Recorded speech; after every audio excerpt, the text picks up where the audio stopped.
Hello, fellow Lashpreneurs. We are switching up the format. We're flipping the format today because I have a very important guest who has a very significant story that I could not wait to share with you. Sonia has been a member of the Lashpreneur Society for a couple of weeks, but we are actually not going to talk about the Lashpreneur Society all that much. We already did that last week with her, but I am so incredibly inspired by this woman. And that takes a lot for me, right? Like, I'm kind of Miss Inspiration in this industry. And this woman just blows my socks off as to what she has endured and the success that she's seen despite what's happened to her. And I'll let her share her story. But I want to just put out a disclaimer that if you are listening to this episode while lashing, you may want to hold off and wait till you are not with a client, because it is an emotional, it is an intense story.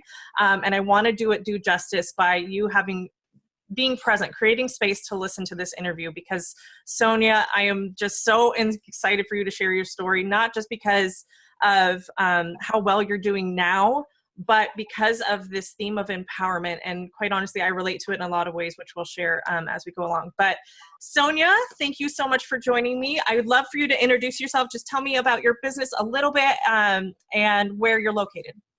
Okay, well, my name is Sonia Robeson. I'm the founder of I Love Beauty. So excited about it still, although it's still a baby, I guess. September of 2016 was when the birth of I Love Beauty was, and actually began in essentially a closet of my house. Yep. And now I'm sitting in about 1,000 square feet, and I'm here alone, so I'm not like not a big without the apartment or anything like that. Yeah, it's just my own space. So that's kind of it. I do lashes. I mean, I have a few other things, like I do makeup, but I'm going to say 98% of my business, and certainly all of my marketing and everything that I focus on, the number one reason you'd come into the door is lashes. It's the first thing in my logo. Right. Lashes, brows, and makeup. Yeah. Okay. So let's just dive right in. Sonia experienced probably one of the worst tragedies that you can experience as a human being, much less a mom, a couple of years ago, almost 3 years ago, correct? And Yes. How her life now is radically transformed, rightfully so, but how she has taken that to be an inspiring transformation. And Sonia, I'm just going to let you start to share what happened and kind of where you've been along this journey over the last 3 years. Okay. Well, I think before I can even say what happened 3 years ago, I kind of have to back up before that even and just say, I'm a mom. I've always been in the beauty industry. I'm a licensed hairstylist, and I was working for most of my career in positions that were either education or sales-based or even fused. So one of my last roles, and most required an extensive amount of travel, which I love. I don't know, I just had this thing in life, like, you're something when you're punching that card of like your frequent flyer miles and you're getting your upgraded status. I really did. I mean, going to the airport for me was an event. I always dressed for it. And when they would be like, they do the call for the first class was first, I'd be like, excuse me. Oh, that's me. Excuse me, coming through. Sure it's not you. Yeah. So anyway, that's what I was doing. I was in the beauty industry. I was really happy moving forward and just kind of doing what I loved, which was kind of keeping that toe in the industry and kind of telling other people what to do. Fantastic. Who doesn't love that?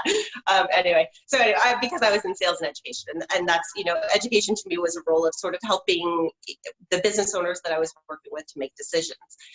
I had come back from a trip. This is kind of significant because now it leads up to my business and what was going on. I was back in Florida from a trip, and on a pretty quick and tight turnaround, I was back for about 2 days and then heading back out on the road again.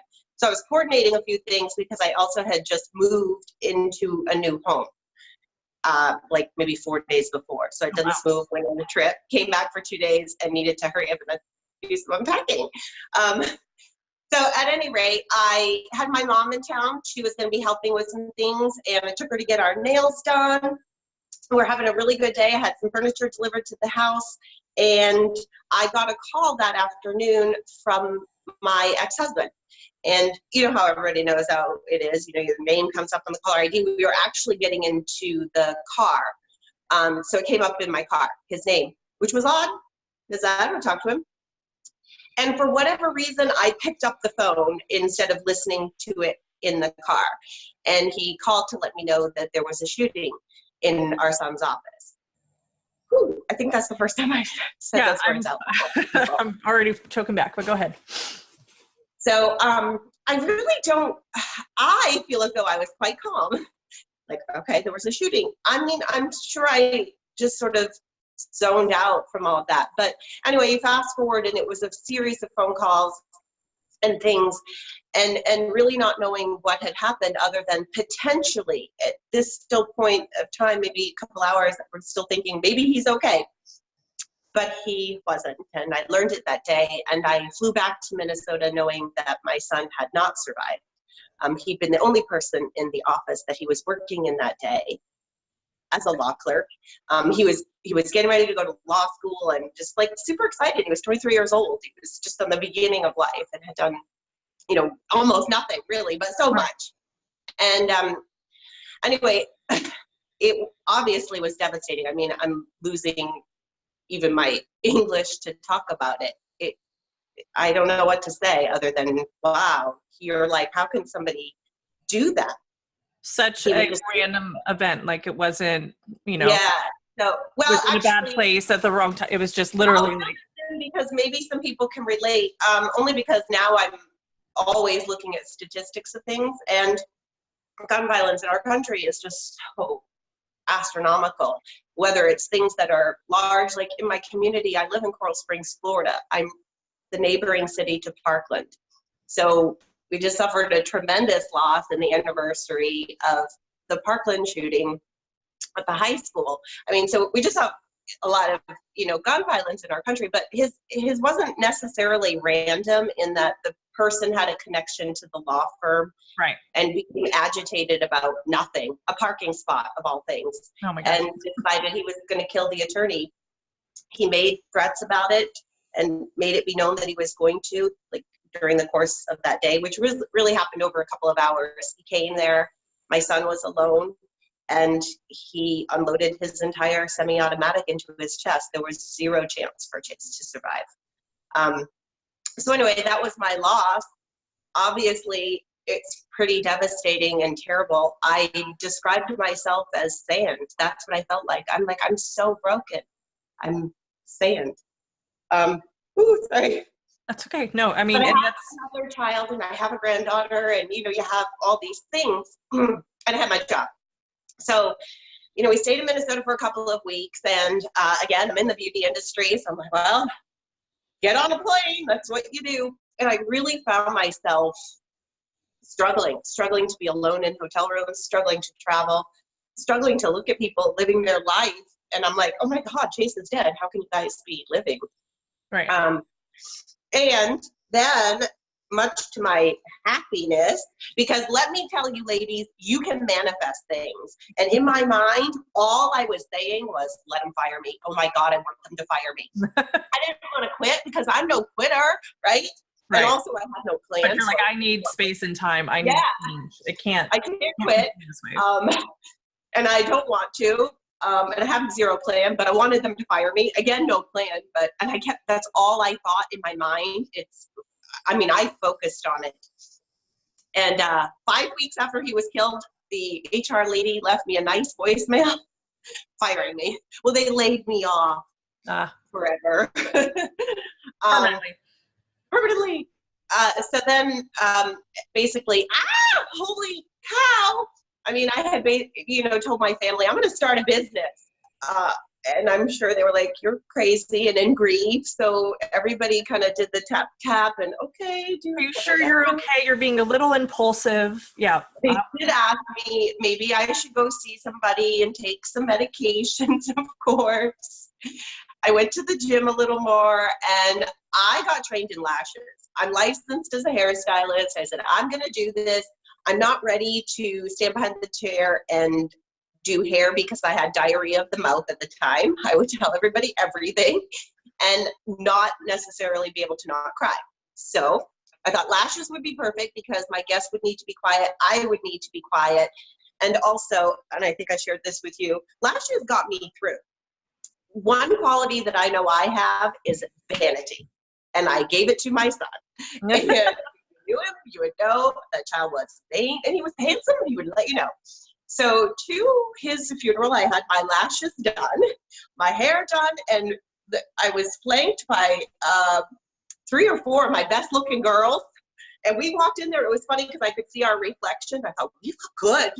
Right? Like, and it so doesn't match the inside, but outside we look like we've got it together. Yes. And you know, in times we all have struggles and things and awful things that happen. And really I found that you have to have levity, and you have to be able to laugh. And maybe to some people they might think, well, that's a horrible thing, but it helped me to laugh and to do something that made me look good and feel good. And I thought, well, if it made me feel good in that moment, I'm going to be able to still make other people feel good, which is something that is in my heart, and it's super important. Yeah, and it can come across as like vanity, like we're just gluing lashes or hairs to people's eyes. And the reason why I related to your story, and I've shared this before on the podcast, is I had a miscarriage in 2012.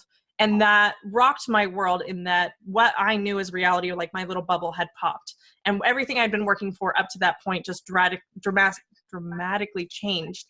And it was through the grieving process of that loss that I then shifted the trajectory of my life in order to make my daughter's life matter, like it be reflected. For me, she was never a part of this world. We don't have memories with her. So it is a different kind of loss.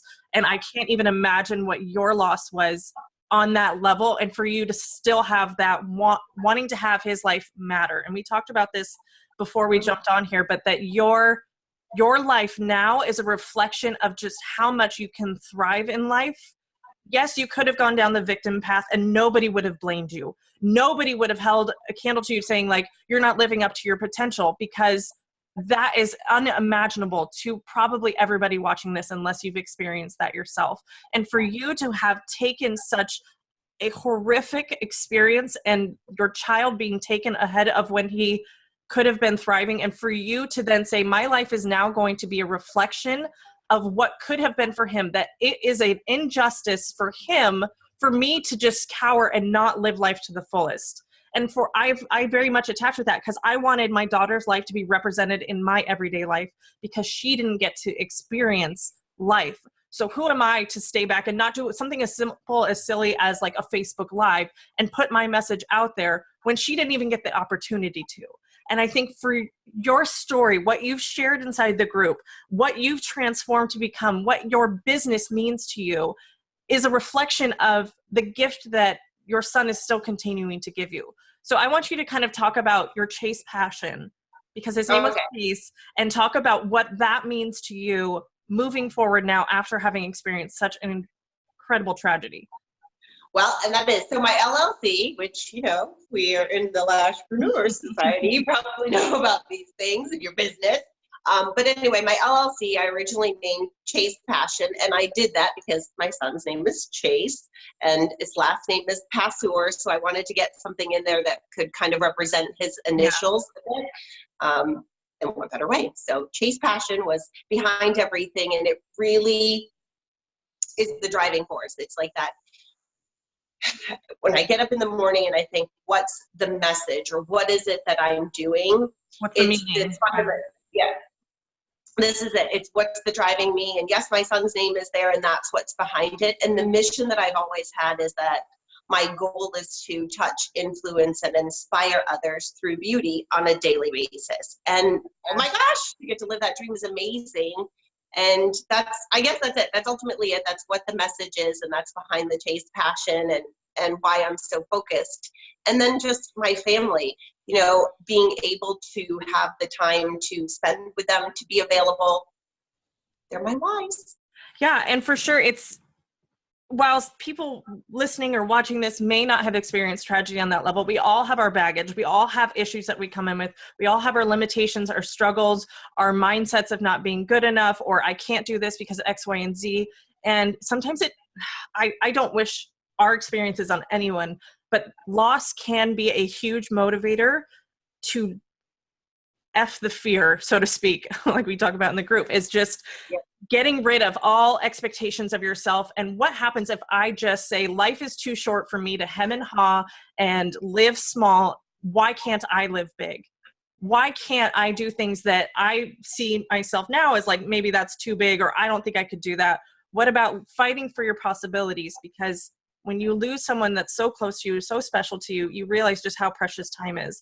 And for me, I am always cognizant that I don't get guaranteed tomorrow. Tomorrow is not a given. So am I really going to let my insecurities about what other people may think of me, what somebody I've never met who lives across the world thinks of me, or am I going to really just live my purpose and serve out my passions, which for me is the Lashpreneur and empowering women? That's the core of what I do, right? Like, I can teach you business, but if I can empower you to create something that you didn't think you were capable of, that's what fills me and feeds me and my why.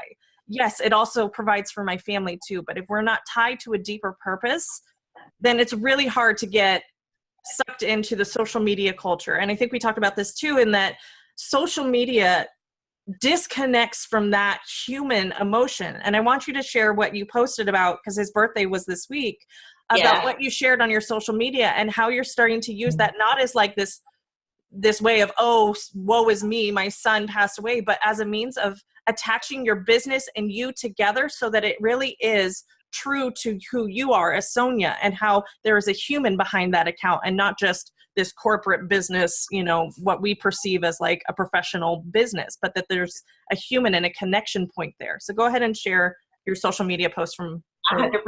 So that is it. That's important, and it really is, again, kind of tying back into what's behind Chase Passion and why. And I'm hoping really to touch, influence, and inspire. And you can't leave Chase out of that to do that. So at any rate, his birthday was on Monday, and he would have been 26. I shared a post that I'd created with some pictures. And in each one of the pictures, obviously Chase was in each one of them. He was laughing in each one. And to me, there's three people that are super important in my life: Chase, my daughter, and my granddaughter. So the pictures had all of us.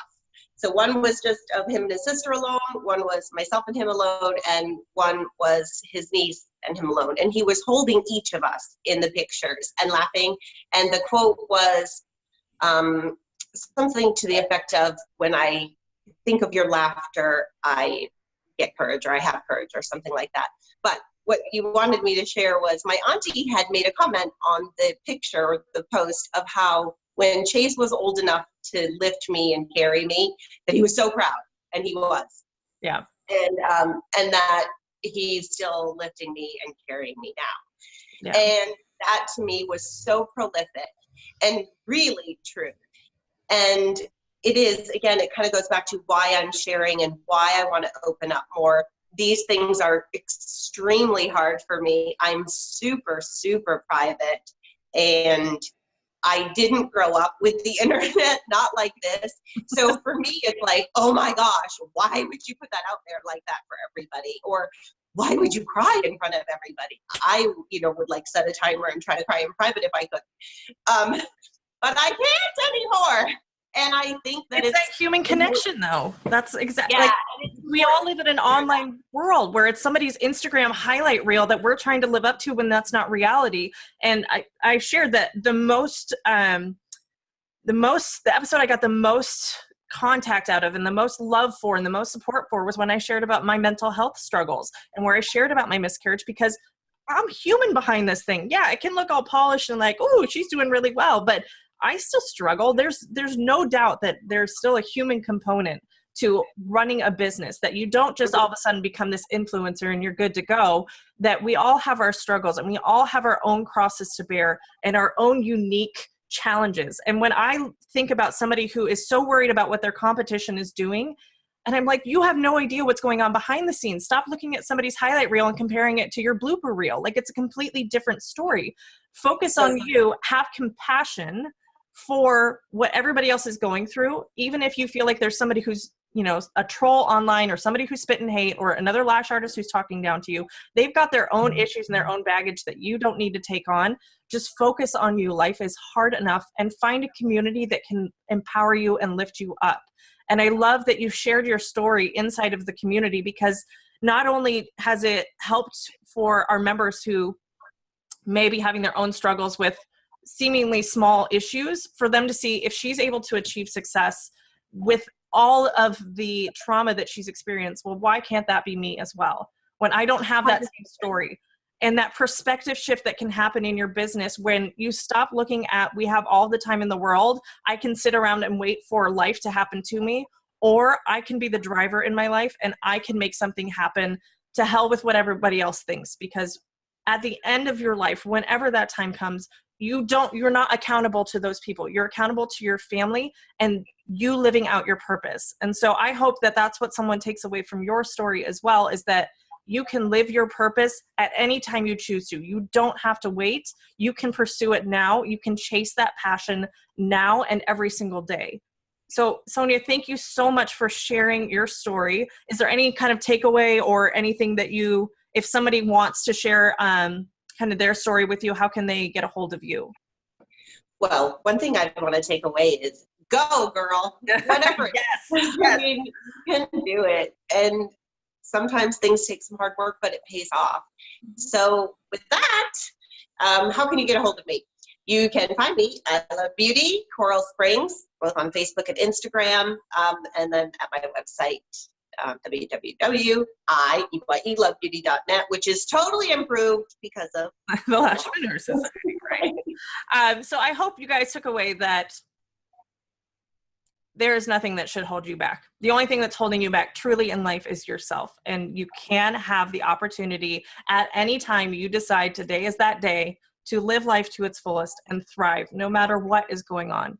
And both Sonia and I are living testaments to, even despite loss and grief, that transformation and change can be an empowering thing to honor those that you have lost. So thank you so much for joining me today, Sonia, and I wish you all a very wonderful day.